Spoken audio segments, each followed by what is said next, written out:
Hey guys, it's Shadowguard here, and I am doing a mod for the Nerf Firestrike, which I have right in front of me. Now, this isn't really a mod guide, more of just a before and after. I'm going to have a couple different segments, excuse me, and this segment right here is just showing you what the gun looks like before I go in and start spray painting it. I've already done a couple mods to it, mainly with the plunger system, but I'll get to those in a minute. So, first, I'm just going to go ahead and, take some of these pieces off. I'd also like to point out that, these guns are very hard to mod. Not really the Firestrike that much, but something like the Strong Arm, that thing is a pain to mod. It's very hard to even mod, really. So, you have to be careful with these elite guns. I don't really recommend modding with these unless you have a little bit, more than a little bit of experience with other Nerf guns, because these do have a lot of new things that, while increase the performance, do increase the challenge when it comes to modifying them. So the first thing I'm going to show you is that paint jobs are going to be a breeze as far as the shell goes, because you can actually remove this piece completely. It has these little clips on it, which are very hard to see, but there's 3 of them, and they clip on to this, and all you have to do is just basically take something like this, a little screwdriver, pry those off, and now you can paint this completely separate from this, which is going to make it really nice. I'd also like to point out real quick that I'm not nearly done with my sanding. I've only lightly sanded this.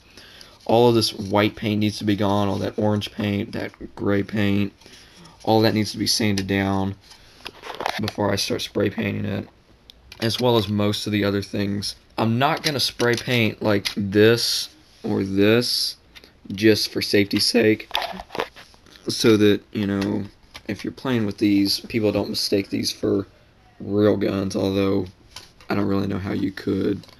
But anyway, so this is the internals of the Firestrike. Make sure when you're opening this thing up, if I can grab it, that you don't lose this piece. This piece goes right there, and it is what allows this to screw in. This is the cap for the battery, so if you intend on using the batteries, it's important that you save that. That thing is really easy to lose. Make sure you have like a tray or something like this if you plan on modding with it. But next, what we have here is just a couple extra pieces, like this thing, which is what holds the darts, the extra 2 darts. You have your primary trigger right here, which you can just remove. And then we have the secondary trigger, which powers the light, which is right here. You can see the wires run down into this right here, which has got a tiny switch, and this is really easy to remove. You can just kind of pick it up and remove this whole thing. Now, this is usually connected to here with 2 of those like clips, but it's pretty easy to remove. Like, there's your light that powers that. And really, this thing is just a big tube with a lens at the end. It's hard to get this off with one hand. Come on. Ah, there we go. Alright, so you can see there's nothing in there, really, except a lens, and then I guess these 2 things right here. So, moving on, you have the plunger system.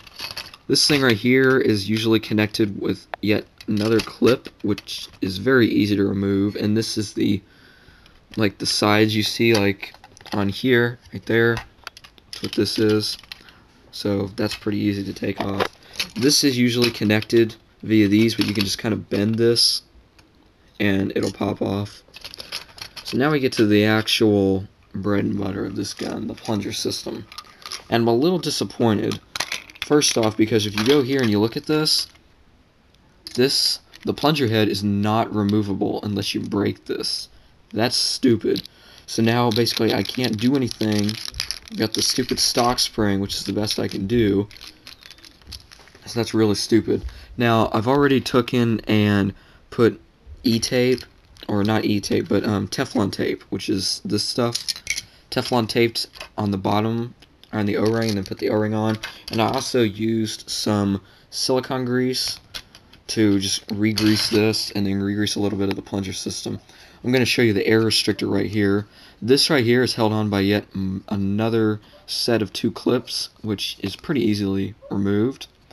Just put that aside, and there's usually a dart peg going out, which once again is pretty easy to remove, and then you have your traditional like 3-pronged air restrictor, which I've already removed.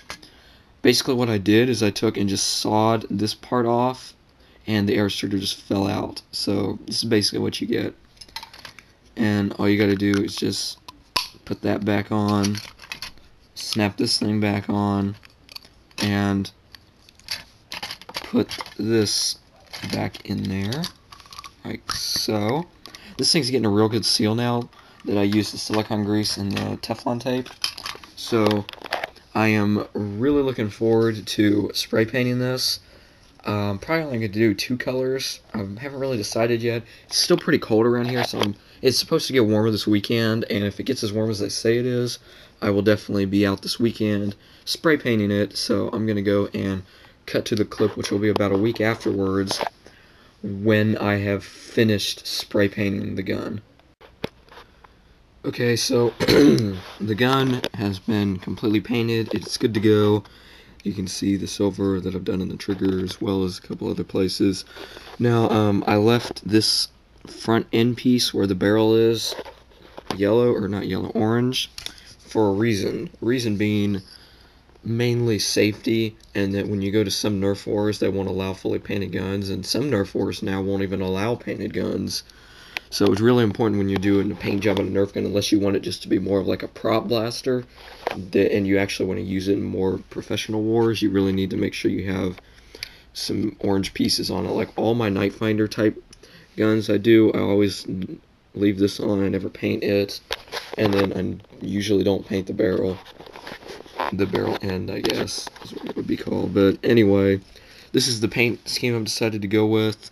Now I kind of screwed this side up. It's kind of hard to see on camera.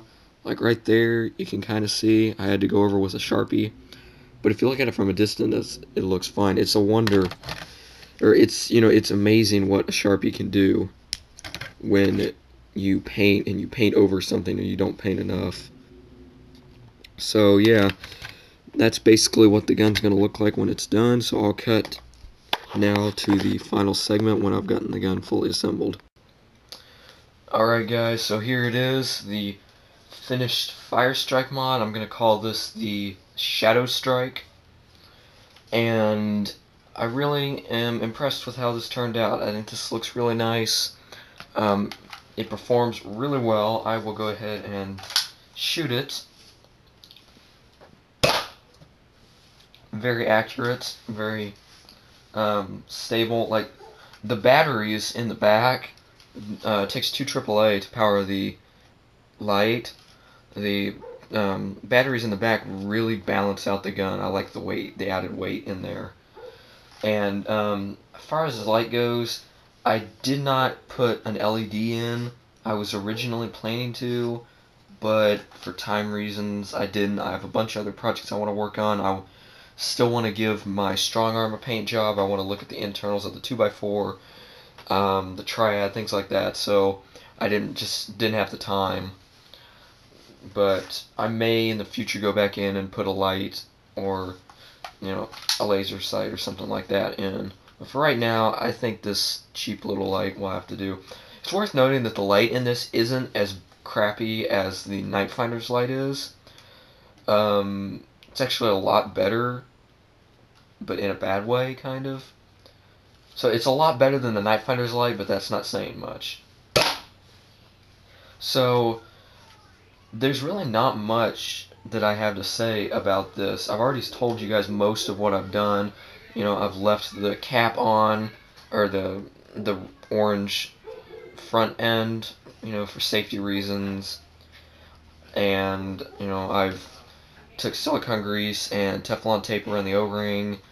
The only other thing I've really done, besides putting it back together, is I've taken some silicone grease and put it around the triggers so that the paint does not chip off. And that's pretty much it. I guess I'll go ahead and end this video by saying thanks for watching.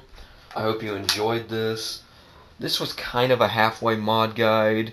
You know, I said in the beginning that I didn't really want it to be a mod guide, but the way it kind of turned out into it. But I guess that's it. So thanks for watching, guys, and until next time, I'm out.